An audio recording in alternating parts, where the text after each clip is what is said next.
দৰং আৰু ওদালগুৰি জিলাৰ আধ্যাত্মিক অনুষ্ঠান দৰং আৰু ওদালগুৰি জিলাৰ ব্ৰাহ্মণ সভাৰ বাৰ্ষিক অধিৱেশনৰ প্ৰস্তুতি তুংগত।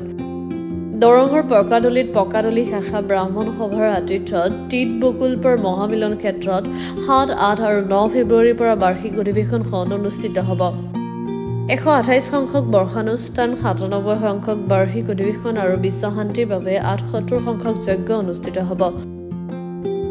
৭ ফেব্ৰুৱাৰীৰ পুৱা উষা কীৰ্তনেৰে কাৰ্যসূচী আৰম্ভ হ'ব।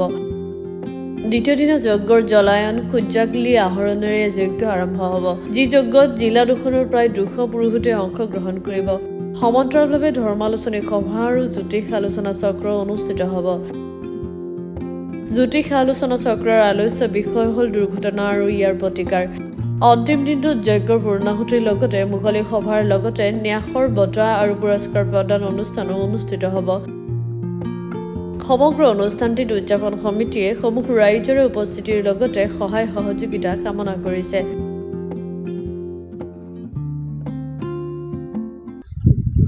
আমাৰ এয়া পকাদলি অসমৰ এটি গুৰুত্বপূৰ্ণ অনুষ্ঠান, আধ্যাত্মিক সামাজিক অনুষ্ঠান দৰং আৰু ওদালগুৰি জিলা ব্ৰাহ্মণ সভাৰ ১২৪ সংখ্যক বৰ্ষানুষ্ঠান আৰু ৯৭ সংখ্যক বাৰ্ষিক অধিৱেশন আৰু লগতে ৭৮ সংখ্যক শ্ৰী শ্ৰী ব্ৰহ্মযজ্ঞানুষ্ঠান আয়োজন কৰিবলৈ আমি পকাদলি শাখা ব্ৰাহ্মণ সভাই আগবাঢ়িছোঁ। অহা ৭, ৮ আৰু ৯ ফেব্ৰুৱাৰীত ৩দিনীয়া বৰ্ণাঢ্য কাৰ্যসূচীৰে এই অনুষ্ঠানটি আমি অনুষ্ঠিত কৰিব ওলাইছোঁ। এই ৩দিনীয়া কাৰ্যসূচীৰ আমাৰ অহা ৭ ফেব্ৰুৱাৰীত শুক্ৰবাৰে ৰাতিপুৱা আৰম্ভ হ'ব, বন্তি প্ৰজ্বলনৰ দ্বাৰা আৰম্ভ হ'ব আৰু গোটেই দিনজোৰা বিভিন্ন কাৰ্যসূচী থাকিব। আৰু সেইদিনাখন আমাৰ দৰং আৰু ওদালগুৰি জিলা ব্ৰাহ্মণ সভাৰ অন্তৰ্গত প্ৰায় ২০০ পুৰোহিত তেওঁলোকে ইয়াতে বাহৰ পাতিব। সেইদিনাৰ পৰা আৰম্ভ কৰিব যজ্ঞৰ কাম আৰু এই পুৰোহিতসকলৰ এখনি পুৰোহিত সন্মিলন হ'ব। তাত বিভিন্ন ধৰ্মৰ বিষয়ে আলোচনা হ'ব, সিদ্ধান্ত গ্ৰহণ কৰিব পৰৱৰ্তী কাৰ্যপন্থা। আৰু লগতে সেইদিনা সন্ধিয়াই আমাৰ শ্ৰী শ্ৰী পৰম ব্ৰহ্ম শ্ৰী শ্ৰী বিষ্ণুৰ ইয়াতে প্ৰতিমূৰ্তি স্থাপন কৰা হ'ব আৰু যজ্ঞৰ কাম আৰম্ভ কৰা হ'ব।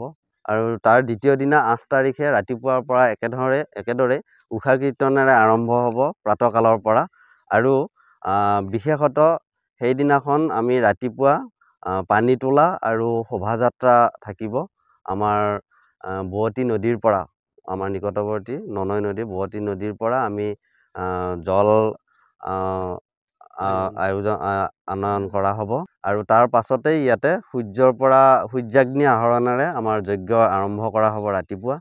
আৰু যজ্ঞৰ কাম তেতিয়াৰ পৰা চলি থাকিব অহৰহ শ্ৰী শ্ৰী ব্ৰহ্মযজ্ঞ। আৰু লগতে ১০ বজাৰ পৰা এখনি ধৰ্মালোচনী সভা অনুষ্ঠিত কৰা হ'ব। প্ৰতি বছৰে কৰা হয়, এই বছৰো ১০ বজাৰ পৰা ধৰ্মালোচনী সভা এখনি হ'ব।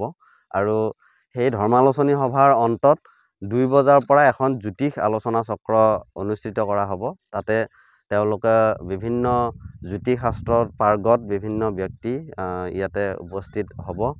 আৰু শেষত তৃতীয় দিনাখন ৯ তাৰিখে আমাৰ ৰাতিপুৱাৰ পৰা আকৌ বন্তি প্ৰজ্বলন উষা কীৰ্তনেৰে আৰম্ভ হ'ব দিনটো।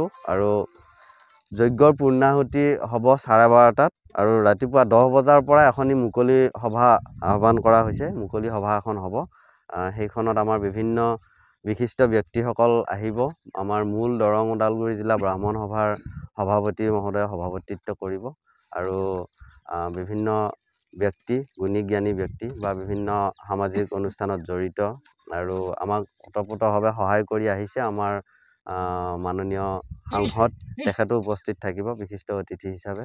মাননীয় সাংসদ মহোদয় দিলীপ শইকীয়া, বৰ্তমানৰ ভাৰতীয় জনতা পাৰ্টীৰ অসম প্ৰদেশৰ সভাপতি কমল কৃষ্ণ বৰা, তেখেত ভাৰতীয় কিষাণ সংঘৰ সাংগঠনিক সম্পাদক অসম প্ৰান্ত। তাৰ লগতে আৰু বিভিন্ন মানুহক আমি আমন্ত্ৰণ জনাইছোঁ, তেওঁলোকো থাকিব। আৰু সেইখন সভা শেষ হোৱাৰ পাছত 12:30 বজাত আমাৰ যজ্ঞৰ পূৰ্ণাহুতি আৰু নিৰ্মালি গ্ৰহণ কৰা হ'ব। তাৰ পাছত আমি সকলোৰে কাৰণে মহাভোগৰ আয়োজন কৰিম। ২ বজাৰ পৰা এখন ন্যাসৰ বঁটা প্ৰদান আৰু সাহায্য প্ৰদান অনুষ্ঠান অনুষ্ঠিত হ'ব। একেবাৰে শেষত সন্ধিয়া আমি এটি সাংস্কৃতিক অনুষ্ঠান আয়োজন কৰিছোঁ। আমি স্থানীয় বিভিন্ন আমাৰ শিল্পী আছে, তেওঁলোকৰ দ্বাৰা আমি ইয়াতে সাংস্কৃতিক অনুষ্ঠান পৰিৱেশন কৰা হ'ব। পশ্চিম দৰঙৰ পৰা সুদৰ্শন কলিতাৰ ৰিপৰ্ট, গ্লোবেল নিউজ 24/7।